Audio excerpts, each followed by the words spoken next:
Bismillahirrahmanirrahim. Assalamualaikum warahmatullahi wabarakatuh. Alhamdulillah rabbil alamin hamdan katsiran thayyiban mubarakan fih kama yuhibbu rabbuna wa yardah. Salatu wassalamu ala nabiyyina Muhammadin wa ala alihi wa sahbihi ajma'in, amma ba'd. Ikhwah fillah wa akhwati fid din rahimani wa rahimakumullah. Alhamdulillah, pada kesempatan kali ini kita akan menjelaskan tentang hukum puasa Ramadan dan juga tentang keutamaan puasa Ramadan. Ikhwah fillah wa akhwati fid din rahimani wa rahimakumullah. Sebagaimana sudah kita ketahui bersama bahwasanya puasa Ramadan hukumnya itu fardhu ain. Hukumnya wajib. Wajib bagi setiap muslim dan muslimat. Namun mungkin di antara hadirin sekalian, di antara pemirsa sekalian, masih ada yang belum mengetahui dalilnya. Maka ini akan kita bahas. Apa dalil, apa dasar atau landasan wajibnya puasa Ramadan, agar kita semakin yakin, agar kita semakin semangat juga dalam menjalankan ibadah puasa Ramadan. Yang pertama, Allah Subhanahu wa taala berfirman dalam Al-Qur'an, "Ya ayyuhalladzina amanu kutiba 'alaikumus shiyam kama kutiba 'alal ladzina min qablikum la'allakum tattaqun." Wahai orang-orang yang beriman, diwajibkan atas kalian untuk berpuasa sebagaimana diwajibkan atas orang-orang sebelum kalian agar kalian bertakwa. Surah Al-Baqarah ayat 183. Maka ayat ini jelas. Allah Ta'ala katakan kutiba alaikumus shiyam, diwajibkan atas kalian berpuasa. Dalam surat Al-Baqarah ayat 185 Allah Ta'ala juga katakan faman syahida minkumus syahra falyasumhu. Barang siapa yang syahida, barang siapa yang hadir di bulan tersebut, dia tidak sedang safar. Siapa yang hadir di bulan Ramadan tidak sedang safar, maka falyasumhu. Kata Allah, berpuasalah. Di sini Allah sebutkan dengan fi'lul amri, dengan fi'il amr, kalimat perintah. Dan kaidah usul fikih mengatakan al-aslu fil amr al-wujub. Hukum asal dari perintah adalah menghasilkan hukum wajib. Maka ini juga dalil bahwasanya puasa Ramadan hukumnya fardhu ain, hukumnya wajib. Dan juga ikhwah fillah wa akhwati fiddin rahimakumullah, puasa Ramadan adalah salah satu dari 5 rukun Islam yang kita sudah tahu bersama. Bahkan anak-anak kita yang masih kecil tahu bahwasanya rukun Islam ada 5.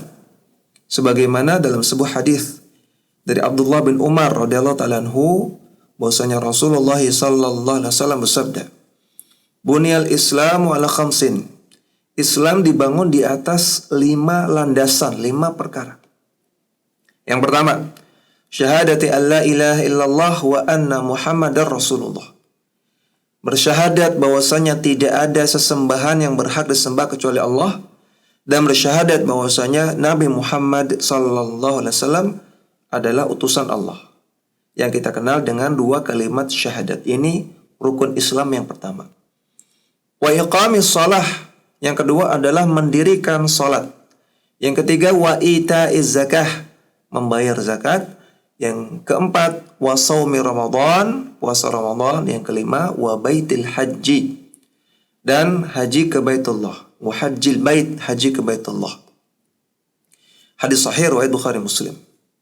Ini 5 rukun Islam, dan salah satunya adalah puasa Ramadan. Dan perlu kita renungkan, tidak semua amalan saleh itu masuk ke dalam 5 rukun Islam. Kita lihat, menyantuni anak yatim tidak masuk rukun Islam. Berbakti kepada kedua orang tua tidak masuk rukun Islam.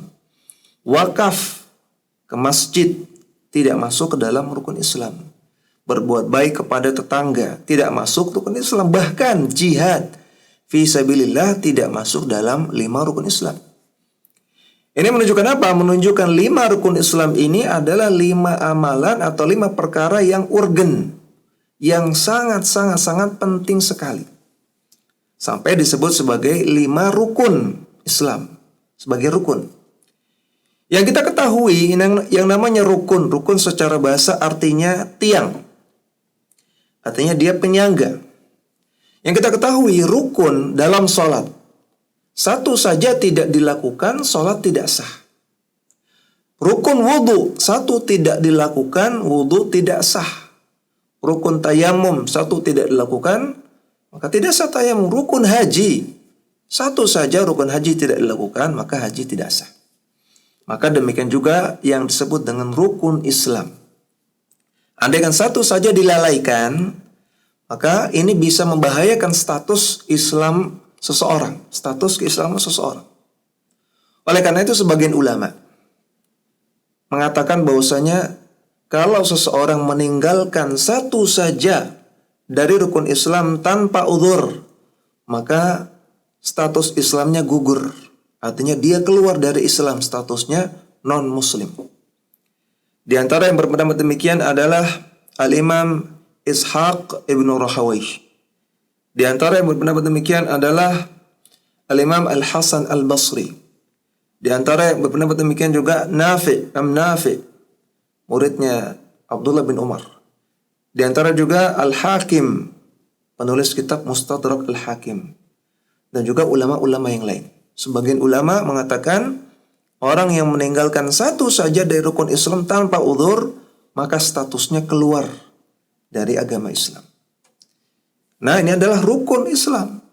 Rukun artinya penyangga. Kalau satu saja penyangganya hilang, maka ambruk keislaman seseorang. Termasuk puasa Ramadan. Maka orang yang meninggalkan puasa Ramadan tanpa uzur, maka dia dalam bahaya. Orang ini dalam bahaya. Kecuali kalau ada uzur. Di antara orang-orang yang punya uzur adalah pertama, orang yang sakit, yang kedua orang yang safar.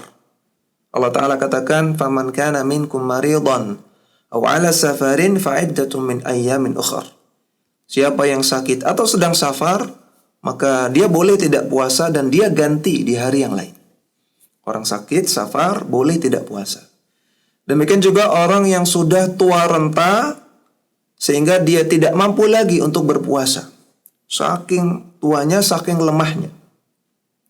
Allah Ta'ala katakan, وَعَلَى الَّذِينَ يُطِيقُونَهُ فِدْيَةٌ طَعَامُ مِسْكِينٍ. Orang-orang yang sudah tidak mampu lagi untuk berpuasa, maka dia membayar fidyah dengan memberikan makan orang miskin.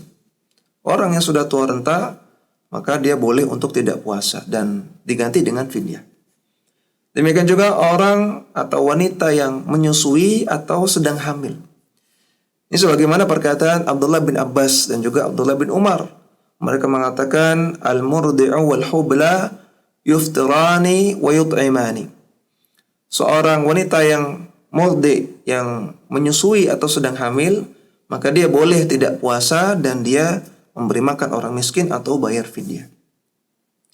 Atau anak kecil yang belum baligh, ya, maka orang-orang ini yang tadi kita sebutkan adalah orang-orang yang punya uzur untuk tidak puasa. Adapun orang-orang yang tidak punya uzur untuk meninggalkan puasa Ramadan dan dia tinggalkan puasa Ramadan, maka orang ini dalam bahaya. Tadi sebagian ulama sampai mengatakan statusnya keluar dari Islam. Walaupun memang pendapat jumhur ulama, bahkan ini pendapat 4 madhab. Mereka mengatakan orang yang meninggalkan puasa Ramadan tanpa uzur statusnya masih muslim. Tidak sampai kafir, namun dia melakukan dosa yang besar. Di antara dalil bahwasanya orang yang meninggalkan puasa Ramadan tanpa uzur statusnya tidak sampai kafir adalah sebuah riwayat dari Abdullah bin Syaqiq rahimahullah taala. Beliau mengatakan, "Anna ashab Rasulullah sallallahu alaihi wasallam la yarawna syai'an min al-a'mal tarakahu kufrun illa as-salah." Bahwasanya para sahabat Nabi radhiyallahu taala anhum, mereka tidak memandang ada suatu amalan yang kalau ditinggalkan bisa bikin kafir. Amalan seperti itu tidak ada, kecuali satu, yaitu meninggalkan salat. Riwayat ini diriwayatkan oleh Al-Imam At-Tirmidzi dalam sunannya dengan sanad yang sahih. Maka kata para sahabat Nabi, orang meninggalkan amalan tidak ada yang bisa sampai kafir kecuali satu amalan, yaitu meninggalkan salat. Sehingga mafhumnya, orang yang meninggalkan puasa Ramadan tidak sampai kafir. Ini pendapat para sahabat Nabi. Maka ini yang rajih, bahwasanya orang yang meninggalkan puasa Ramadan tidak sampai keluar dari Islam. Namun tetap dia telah melakukan dosa yang besar. Karena tadi puasa Ramadan adalah salah satu rukun Islam. Ketika ditinggalkan maka ini dosa besar.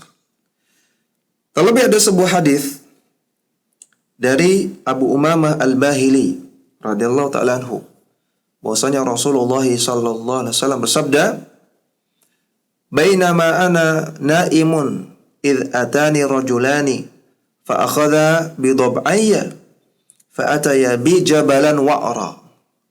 Suatu hari ketika aku sedang tidur, kata Nabi, tiba-tiba datang dua malaikat.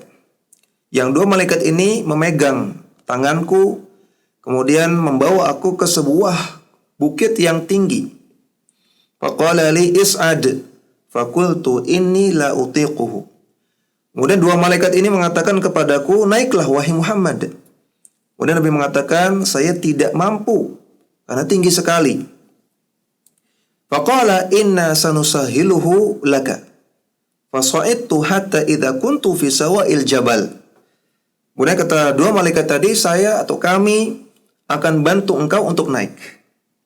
Kemudian Nabi pun naik sampai tiba di ujung atau di atas dari bukit tersebut, di puncak dari bukit tersebut. Idza ana bi aswatin syadidah faqultu ma hadhihi al-aswat. Kemudian Nabi mendengar suara-suara yang sangat keras, suara yang mencekam, suara yang sangat mengerikan. Kemudian Nabi bertanya, ini suara apa? Ma hadhil aswat, ini suara apa? Kok sangat mengerikan, kok sangat mencekam? Qalu hadza wa'u ahli nar. Kemudian dua malaikat tadi mengatakan itu adalah teriakannya para penghuni neraka. Wal'iyadu billah.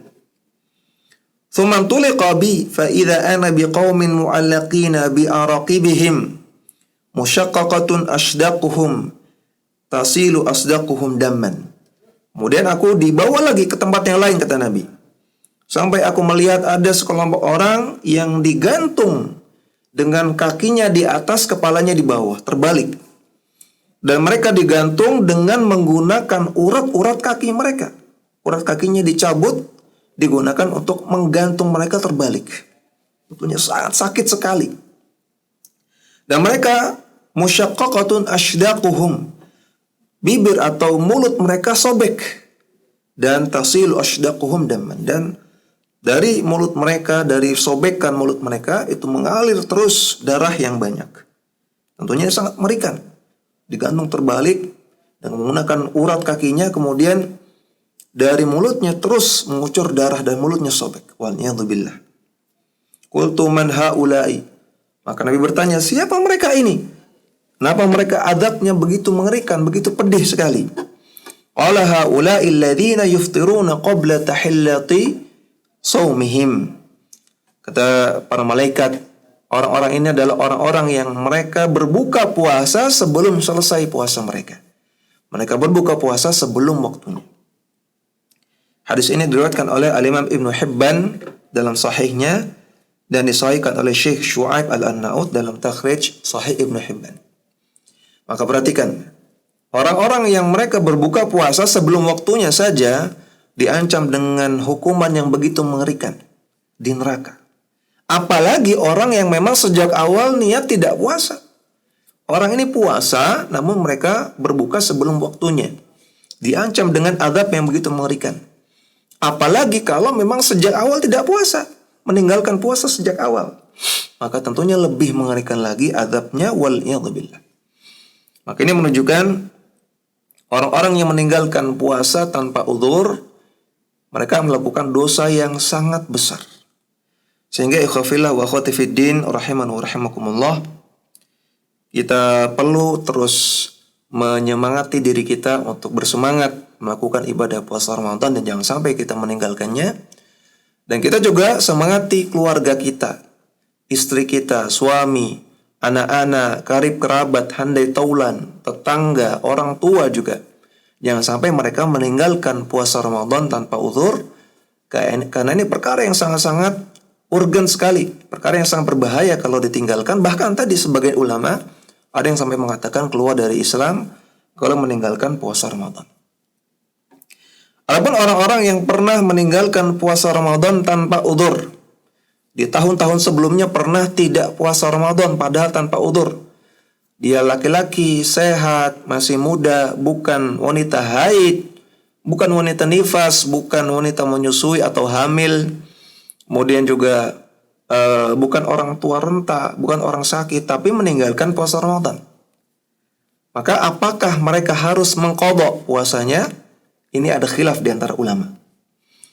Karena terdapat hadis yang mengatakan man aftara yauman min ramadhana min ghairi rukhsatin lam yaqdihi wa in shamat dahra kullahu. Siapa yang meninggalkan puasa Ramadan tanpa udzur satu hari saja, maka dia tidak akan bisa mengqadhanya walaupun dia puasa seumur hidup. Hadis ini diriwayatkan oleh Abu Daud dalam sunannya dan juga diriwayatkan oleh Al-Imam Al-Bukhari dalam kitab Al-Ilal karya beliau. Namun ulama berselisih pendapat tentang status hadis ini. Yang rajih, hadis ini statusnya dhaif, sebagaimana didhaifkan oleh Al-Imam Al-Bukhari, Al-Imam Ahmad bin Hanbal, Al-Imam Al-Baihaqi, Al-Imam Ibnu Abdul Bar, dan juga Syekh Al-Albani dalam silsilah ad-dhaifah. Hadisnya dhaif. Maka karena hadisnya dhaif, yang tepat dalam masalah ini, orang yang pernah meninggalkan puasa Ramadan tanpa udzur, maka dia tetap mengqadha puasanya. Dan ini adalah pendapat jumhur ulama.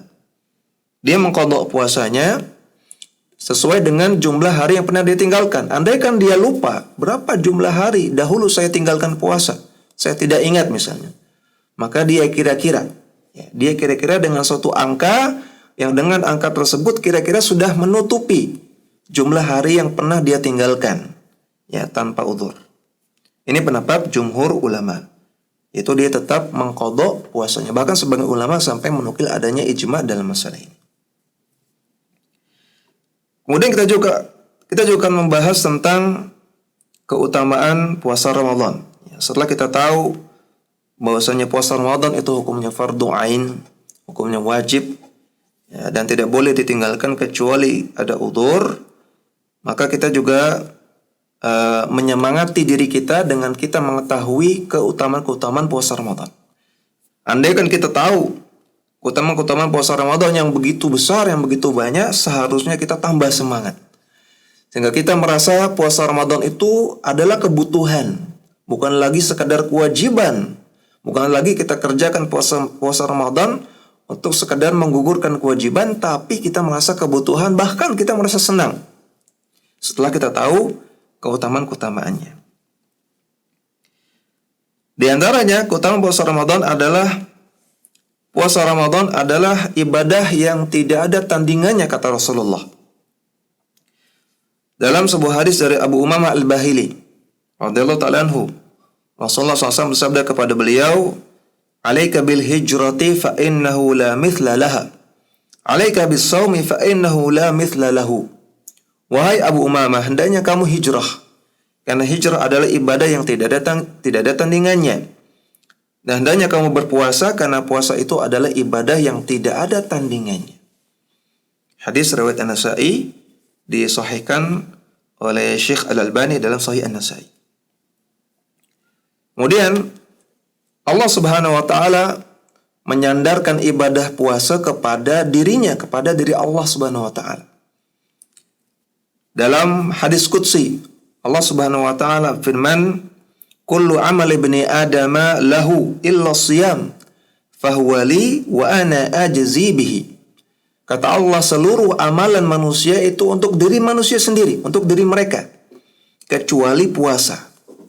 Karena puasa itu untukku, kata Allah, dan akulah yang akan mengganjarnya. Hadis sahih riwayat Bukhari Muslim. Di antara penjelasan dari hadis ini bahwasanya Allah Ta'ala menyandarkan ibadah puasa kepadanya, kepada diri Allah. Yang pertama, karena yang mengetahui seseorang itu puasa atau tidak hanya dia dan Allah Subhanahu wa taala. Bisa jadi ada orang menampakkan diri dia puasa di luaran, tapi ketika dia masuk ke rumah, ketika tidak ada orang, dia makan atau minum. Bisa jadi dia menampakkan diri puasa di depan orang-orang, namun ketika dia berwudu misalnya, dia sisakan sedikit air kemudian dia telan tanpa ada orang mengetahuinya. Maka yang tahu seseorang puasa dengan benar atau tidak hanya dia sendiri dan Allah Subhanahu wa taala. Maka Allah sandarkan puasa kepada dirinya.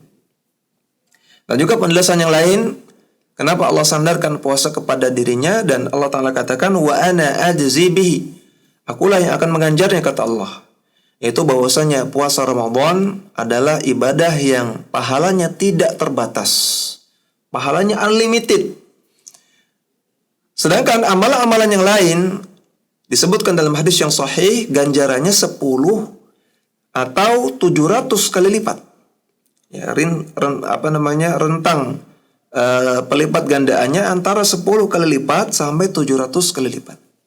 Sedangkan puasa Ramadan bisa lebih dari itu, tidak terbatas.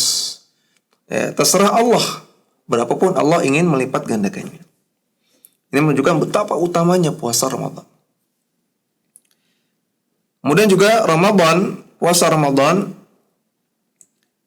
akan menjadi syafaat di hari kiamat. Amalan ibadah puasa Ramadan akan menjadi syafaat di hari kiamat. Dalam hadis Rasulullah sallallahu alaihi wasallam bersabda, "As-siyamu wal Qur'anu yashfa'ani lil 'abdi yaumal qiyamah." Puasa dan Al-Qur'an akan memberikan syafaat kepada seorang hamba di hari kiamat. Yaqulu siyamu, ay Rabbi, mana'tuhu at-ta'ama wa syahwata, fa syafi'ni fihi. Maka nanti puasa, ibadah puasa di hari kiamat akan Allah jadikan ada wujudnya. Dan dia akan berkata, ya Allah, wahai Rabbku, puasa aku telah menghalangi dia untuk makan dan minum. Dan juga telah menghalangi orang ini, si hamba ini, untuk menyalurkan syahwatnya di siang hari. Maka ya Allah, berilah dia syafaat, ya, atas sebabku, atas sebab puasa. Hadis riwayat Al-Imam Ahmad dan disahihkan oleh Syekh Ahmad Syakir dalam Takhrij Musnad Ahmad. Maka puasa akan memberikan syafaat kepada seorang hamba di hari kiamat. Nah juga ibadah puasa akan menjadi sebab mendapatkan ampunan yang besar bagi seorang hamba. Ya, Nabi mengatakan dalam hadis yang sahih, man shama ramadhana imanan wa ihtisaban ghufira lahu ma taqaddama min dhanbi. Barang siapa yang puasa Ramadan karena iman dan karena mencari pahala dari Allah Subhanahu wa taala, maka akan diampuni dosa-dosanya yang telah lalu. Hadis sahih riwayat Bukhari Muslim. Dan juga puasa Ramadan adalah sebab seseorang masuk ke dalam surga. Rasulullah SAW bersabda, fil jannati thamaniyatu abwabin. Di surga ada 8 pintu. Fiha babun yusamma ar-rayyan. Di sana ada suatu pintu yang dinamakan dengan pintu ar-rayyan. La yadkhuluhu illa as-shaimuna. Tidak akan bisa masuk ke pintu tersebut kecuali orang-orang yang berpuasa. Hadis sahih riwayat Al-Bukhari. Ya, maka jangan katakan, Ustadz kan bisa masuk pintu lain. Ya, belum tentu. Ya, walaupun ada 8 pintu, belum tentu antum atau antunna bisa masuk ke dalam semua pintu-pintu tersebut. Maka ketika kita tahu ada pintu puasa, pintu ar-rayyan, hendaknya kita bersemangat. Mudah-mudahan kita termasuk orang-orang yang bisa masuk ke dalam pintu tersebut. Minimalnya 1 pintu ini. Karena pintu-pintu yang lain juga kita belum tentu bisa masukinya. Maka minimalnya pintu ini, pintu ar-rayyan, kita bisa masuki dengan kita semangat melakukan ibadah puasa. Kemudian puasa dikatakan oleh Nabi SAW adalah perisai dari api neraka. Nabi mengatakan, as-siyamu junnatun. Ibadah puasa adalah perisai. Itu perisai dari api neraka. Hadis sahih riwayat Bukhari Muslim. Kemudian Rasulullah SAW memuji orang yang puasa dengan mengatakan bahwasanya bau mulut orang yang puasa itu lebih wangi di sisi Allah. Lebih wangi di sisi Allah dibandingkan dengan bau misik, minyak wangi misik. Nabi mengatakan, walladzi nafsi Muhammadin biyadihi la khulufu fammi shaimi atyabu indallahi min rihil miski.